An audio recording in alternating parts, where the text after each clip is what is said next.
नमस्कार, स्वागत है आपका इंडिया न्यूज 28 में। आइए बात करते हैं इस वक्त की बड़ी खबर की। श्योपुर में कांग्रेस युवा जिलाध्यक्ष रामभरत मीणा के खिलाफ कोतवाली थाने में दर्ज एफआईआर को झूठी एवं द्वेषपूर्ण बताते हुए शनिवार को मीणा समाज के लोगों ने पुलिस अधीक्षक कार्यालय का घेराव कर ज्ञापन सौंपा है।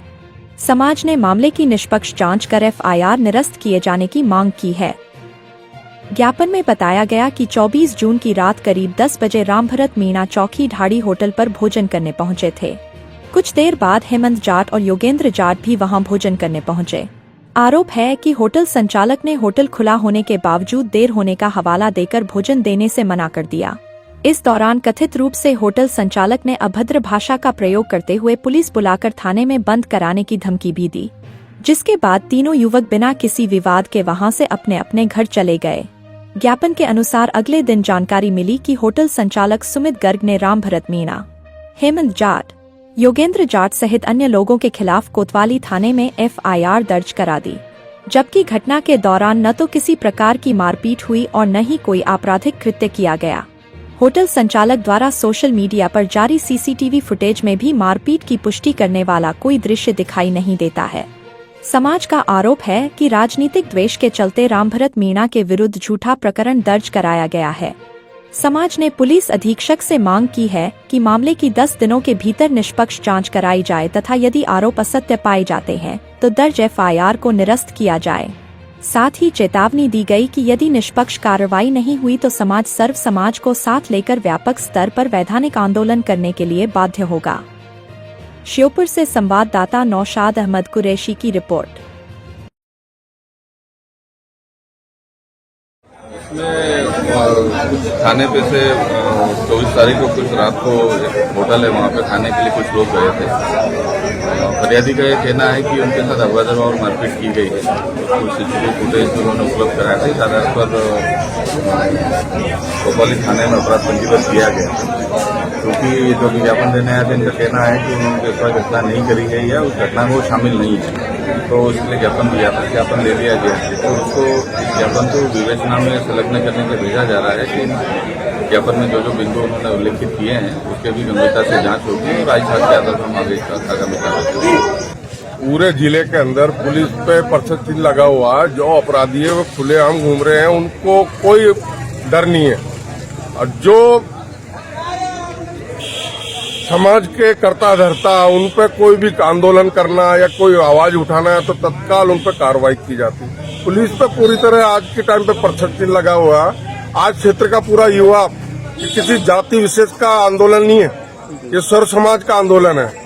आज के कुछ दिन पहले आपने देखा होगा कि मेला ग्राउंड में भी जिस तरह युवाओं के साथ वहां के ठेकेदारों द्वारा अपराध किया गया, सर्व समाज के युवा द्वारा उस अपराधी को पुलिस प्रशासन बचा रहा था, पर जनता जब सड़कों पर आई तो अपराधी को पकड़ना पड़ा। आज स्थिति यही है। यूथ कांग्रेस का अध्यक्ष है, वह खाना खाने जाता है, वह कोई उसके द्वारा अपराध नहीं किया जाता, उसके बाद उसको मुलजिम बना दिया जाता है और ऐसी धारा लगाई जाती है जो कल्पना भी नहीं की जा सकती। तो हम आज पुलिस प्रशासन से सब युवाओं के साथ यहाँ ज्ञापन के माध्यम से उनसे आग्रह किया है कि जो प्रकरण आपने पंजीबद्ध किया उसकी निष्पक्ष जांच की जाए और इस तरह का पुलिस द्वारा जो कृत्य किया जा रहा है ऐसे अधिकारियों पे भी कार्रवाई की जाए। अभी 24 तारीख के दिन रात को एक एफआईआर हुई, जिसके बारे में किसी को कुछ पता नहीं था।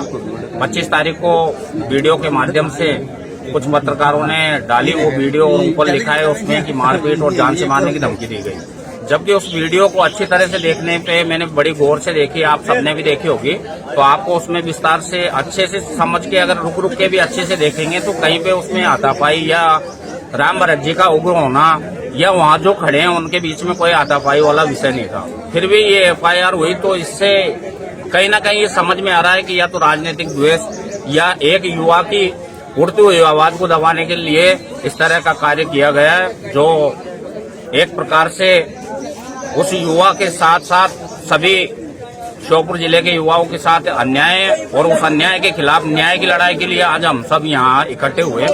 अभी प्रशासन की तरफ से बोला गया है कि बिल्कुल निष्पक्ष जांच की जाएगी और यदि दोषी नहीं है तो जो एफआईआर हुई है वो वापस लेके और खत्म कर दी जाएगी। अभी तक अपन ने अपनी तरफ से उनको 10 दिन का अल्टीमेटम दिया है। अगर 10 दिन में निष्पक्ष तरीके से जांच होके अगर रामभरत जी को दोष मुक्त नहीं किया जाता है तो फिर मजबूरन इस अन्याय की लड़ाई के खिलाफ न्याय की लड़ाई लड़ते हुए सर्व समाज को साथ लेके और जो रणनीति बनेगी उस रणनीति के आधार पे, रणनीति तो बनी बनाई है, बस उस रणनीति के आधार पे आज श्योपुर जिला का युवा मजबूरन सड़कों पे उतारू हो जाएगा, सड़कों पे बैठ जाएगा और धरना प्रदर्शन करेगा इस प्रशासन के खिलाफ।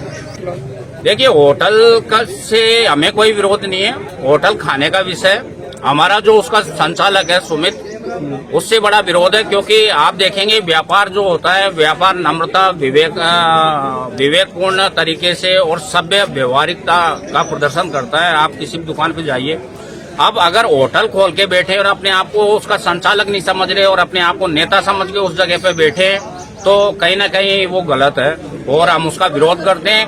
और श्योपुर जिले के सभी युवाओं के साथ साथ ग्रामीण युवाओं से भी मांग करते हैं कि उस होटल का बहिष्कार करना चाहिए, क्योंकि वो होटल खाना नहीं, वो केस लगाने का अड्डा है। वहाँ जो भी जाएगा उस पर केस लगेगा।